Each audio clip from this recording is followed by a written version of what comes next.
Hello, my little beauties. Thank you for joining me on my Neptunian pirate ship tarot station.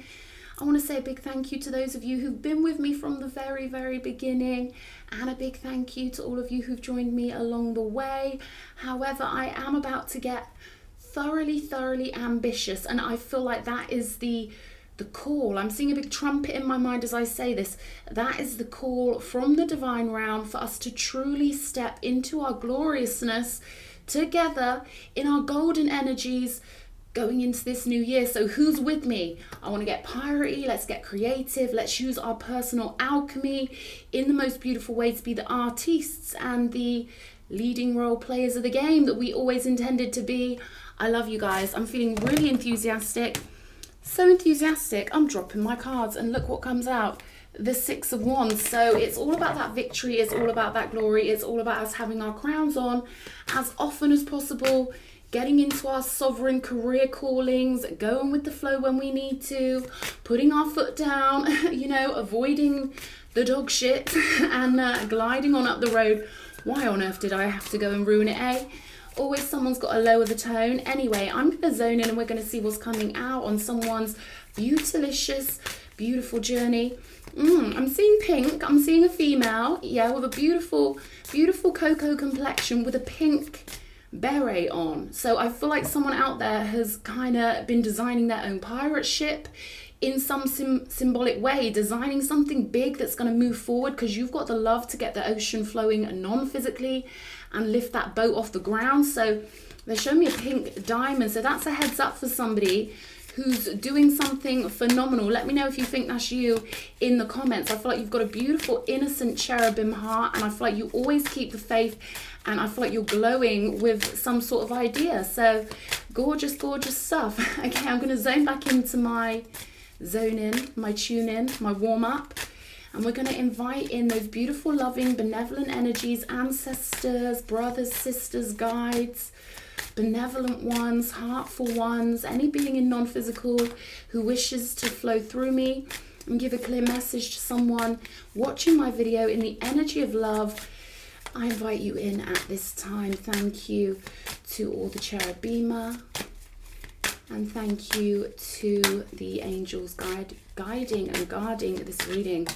Okay, we've got the Six of Swords here. So there's that energy, right, of being a pirate on the ship, getting your energy flowing, moving forward with something with great conviction.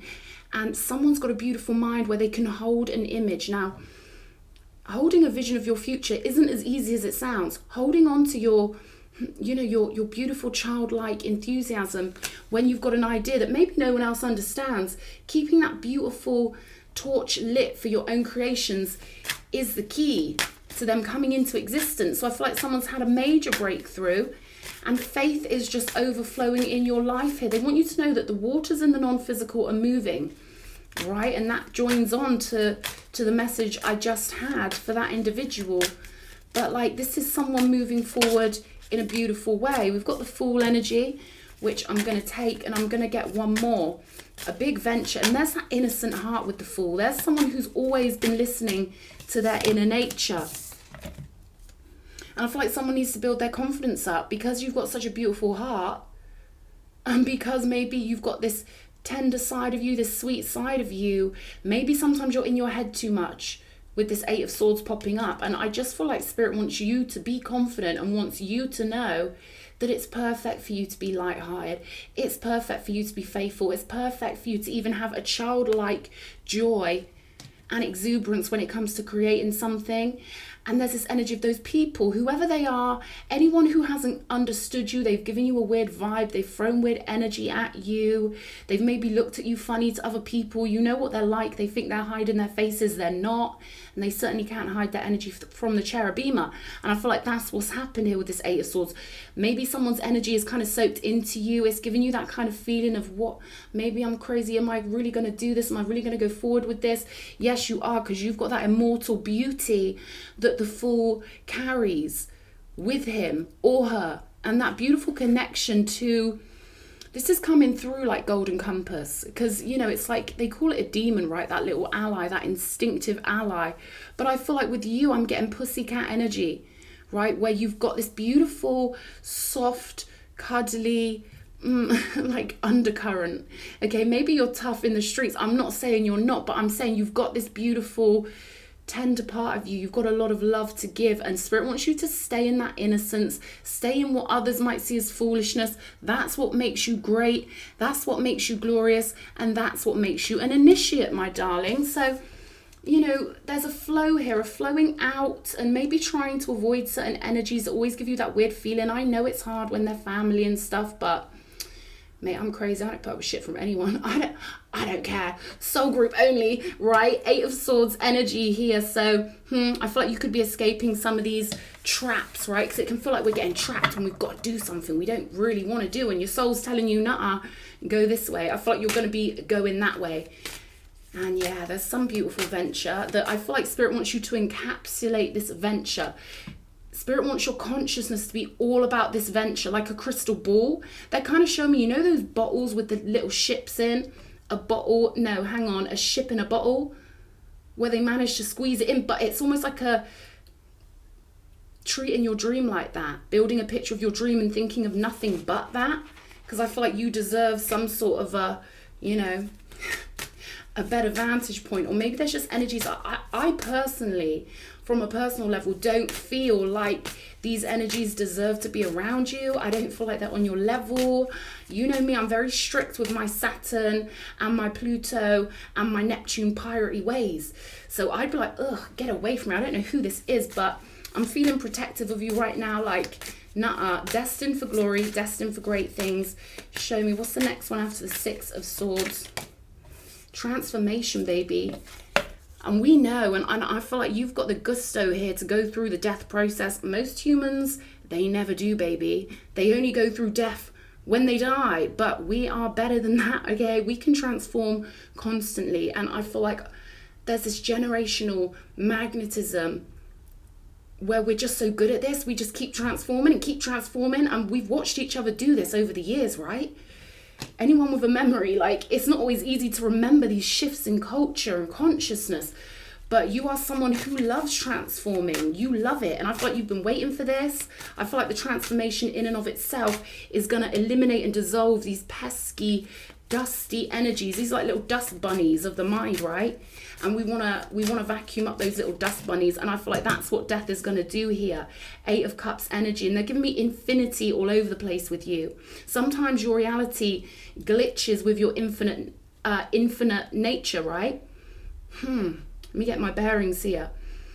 So they're pulling me into this energy where you're sat there and like something will happen, and it gives you a weird feeling because your soul's telling you, oh, this is the wrong scene for me. I'm not supposed to be in this movie. I'm not supposed to be in this lame show. I'm not supposed to be around these energies. And I don't feel like you should feel bad for that, because that's your internal guidance system guiding you to walk away from something or gently move away from something. All these energies are pointing towards an adaptation, an improvement, an elevation. And I feel like there's this real need for you to really embrace this infinite, immortal nature of yours, because you're someone who's particularly good at it, because you maybe have an innocence or a brightness or a cherubim way about you somehow. And I don't care if you're the moodiest person on God's green earth, you know, that doesn't mean that the other end of the stick does not exist, the cherubim side of you. And often the ones with the most cherubima souls can develop the thickest shells, right? We can get quite moody because we came in so high vibrational and things just keep coming at us. But, you know, I feel like maybe that's the case with you, maybe not.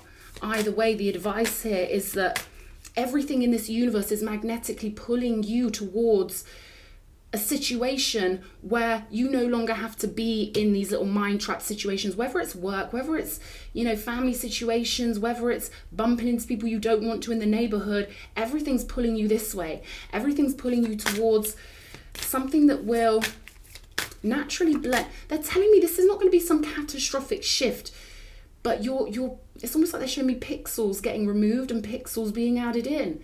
Literally, like, it's almost like spirit and the universe can Photoshop your reality so well, but not in a fake way like with Photoshop, but they can literally, it's like The Sims. You're going to have little things being built into your reality. There's one story here, one story here, and it's like, where are you? You can be the cat. You're kind of like blending into a reality pixel by pixel. I hope that's explaining it. It's going to be a smooth transition, very smooth.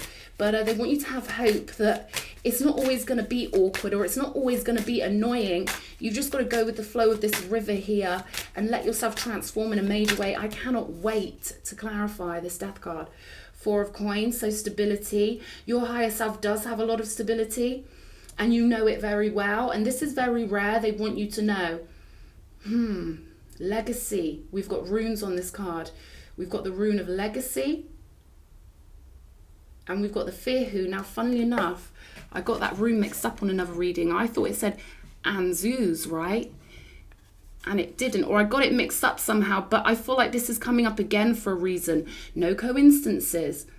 And I feel like there is so much bounty in your personal reality, in your personal world, when you accept your godlike nature, when you accept that you are a portion of God, you are essentially a mini God with a little g. And I feel like this is bursting through you with the Fool, because that's what the Fool is all about. People think the Fool is the Fool.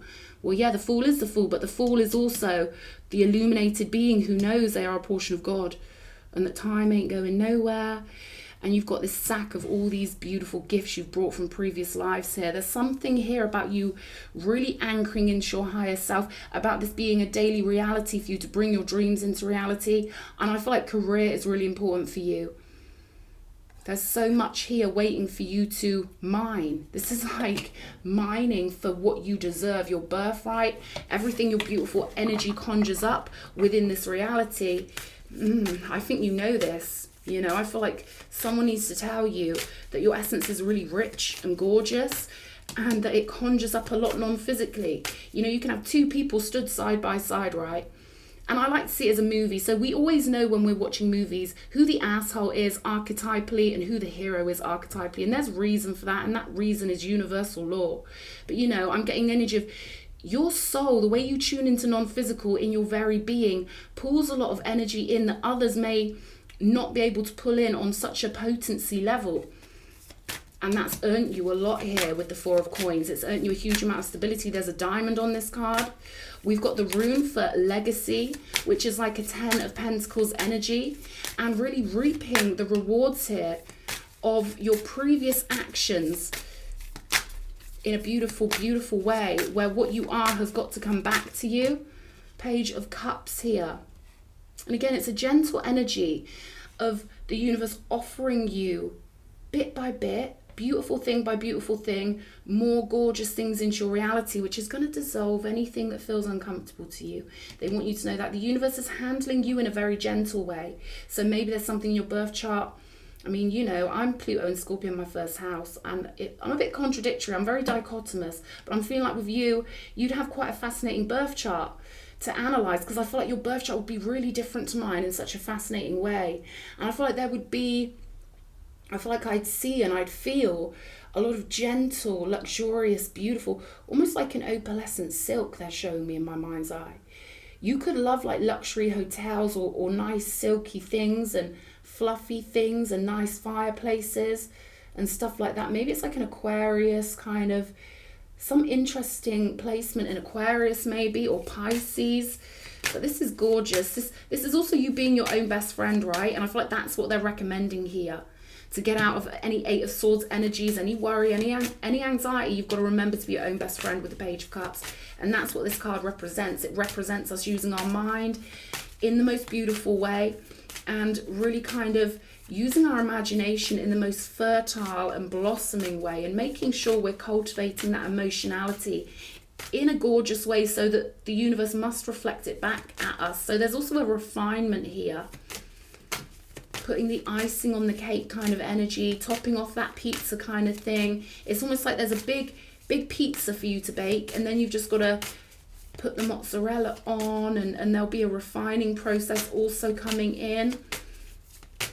But right now there's this big, epic, moving away energy, transforming energy, and I feel like the transformation is going to help you to refine your reality. Get rid of anything clunky that keeps appearing that you don't really want around.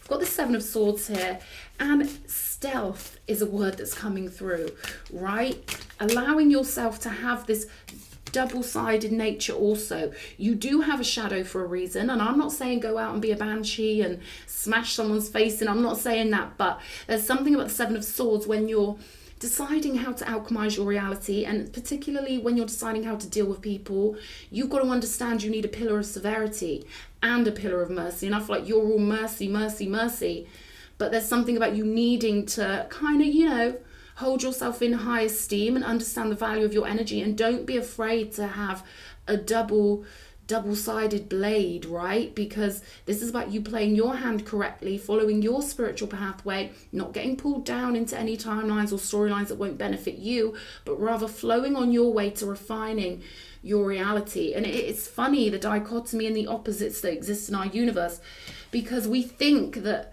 when we refine things, we limit our options. But as you get to the top of that pyramid of consciousness, the refinement equals the potency. The more refined we get, the more of an impact our life experience will have on our soul. So I feel like there's this need here for you to, you know, be stealthy, play life like a game of poker a bit more, you know. Don't let them use your innocence against you. We've got the Ace of Wands here. So this is you finding a lot of confidence, not needing anyone's approval, moving forward with your plans, pointing your scepter where you want it. Knight of Wands on the bottom of the deck, getting fired up here. So I feel like there's an end to something, a definite end to something, or some situation that was good preparation. It's helped you to get solid in your life, but now it's time for you to find the next step that will bring back enthusiasm. It's almost like there's a pathway waiting for you, and it will light up, it will feel like buzzy, it will feel excited, it will feel nice. It's almost like a treasure hunt, but what you're looking for without really looking, what you're trying to flow towards, or what you're kind of waiting to act from, is a place of, ooh, that's exciting. Something that lifts you up, something that piques your interest, something that feels, good to you. See this flame appearing around him? It's something that will make you feel like that. Yeah, this is what I want to go for. Yeah, this is what interests me. Beautiful. And I feel like that will guide you. It's a career coming up again here. 8 of Coins. That will guide you very snugly into the correct positioning. They just gave me this energy of, you know, when a foot slips into a high heel, maybe not nowadays, the high heels nowadays, but in the 80s, we had these lush Barbie high heels, and the way you would slip Barbie's foot into that high heel, and that high heel just went click, and it had that real succinct, beautiful feeling. I'm getting that for your spiritual pathway. Again, gentleness. We've got the Empress here with the Ace of Wands. We've got a King of Cups kind of looking up at this Empress, very impressed and very devoted. Don't know what you're doing on the table, but you know, that could be an energy for someone to be aware of here. But this is all about you allowing this transformation and really getting into that creative flow. Creative spirit is what I'm getting here. I am going to clarify this Death card because it's calling out to me. What do we need to know about this Death card? Yeah, 4 of Wands on the bottom of the deck. So we've got the 2 of Pentacles here, and this is you being tugged between your current, maybe a current reality that still reflects a human version of you that maybe had a little bit of self-doubt, or, you know, I'm getting kind of growing pains here with this 2 of Pentacles, where you just want to be in your immortal nature and you want to burst forward in a beautiful way. And this is what's come in with Death and the Star. This is who you are, baby. You're radiant, you're beautiful, and there's no more back and forth with something, and I feel like it's going to free up a lot of your energy. Let's get some more out on the table. Magnificent one. Yeah, they're saying be 100% committed to your magnificence, and I just have to show you that again. Diamonds and abundance, and the legacy you're leaving is so beautiful. There could definitely be a significant offer coming in that will not be ignored. I don't do love readings on purpose, but love is life, I guess. It pisses some people off when love comes up, but it looks like some devoted message or something coming your way. This could be just you being your own best friend, and also being really satiated in your emotional creations with the Empress and the King of Cups. It just looks like all go, go, go. This is like 3 green lights on something, where harvesting your true higher self power, allowing yourself to be as glorious as you truly are, is the fuel here. It's gonna light your reality on fire. Okay, show me. air energy, okay. I'm getting Aquarius again coming through, especially with the Star card. You could be feeling a lot more lighter. You could be moving into a period of time where you're going to be feeling these cosmic airwaves coming at you. It could even feel like you are floating through space in a crazy spaceship, but without a spaceship, because I'm feeling like I'm just floating through space here. And this is not something that normally happens to me in this exact way. So I feel like this is a personal message for somebody. I feel like you've got a lovely floaty energy, and Spirit wants you to keep that up. Bring your most beautiful yin realm energies in, right? Everything they try and stop you being with their whatever, with their games, whatever, be that, is what I'm getting. Hidden knowledge here. So this is hidden knowledge coming through on the airwaves. And again, they're pulling me to the Seven of Swords. So play your hand very well. This is about organizing your mind. I'm getting Mercury energy for some reason here. Uranus coming out again. So this is more Aquarian energy, breakthrough energy. Really committing to the path I'm getting here. Really committing to that thing you know you want to do and you know you're here to do. Okay, Four of Wands. Vibrational currency here. Fire. Yes, I'm glad this vibrational currency has come out, because this is kind of what they're giving me for the Seven of Swords. It's not about being sneaky. It's about being clever with your energy and not wasting the earth time and the essence that God gave you, or that you gave yourself, or whatever, right? This is about really harnessing and focusing that energy in a beautiful way. Shall we clarify the Empress? I want to see.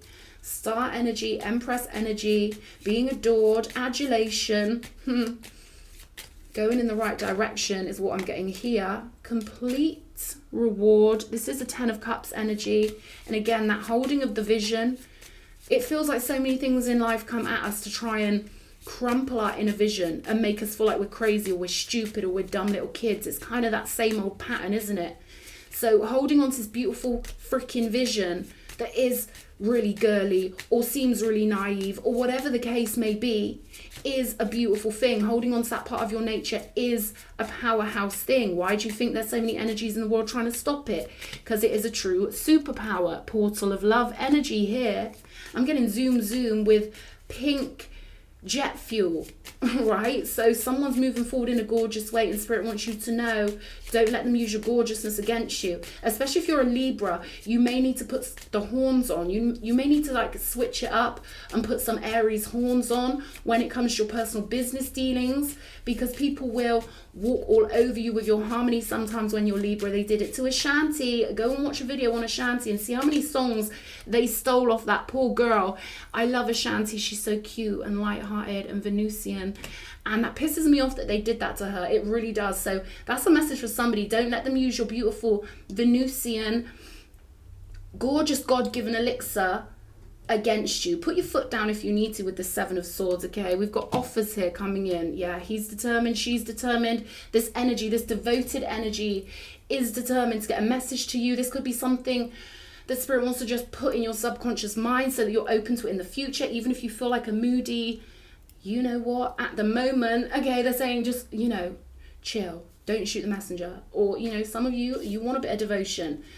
The Empress certainly gets that. She deserves that. She conjures that. The Empress must receive her gifts. All right, so we've got fire here. You're lighting up the whole round, baby. I hope this reading has helped you. Big kisses. Mwah.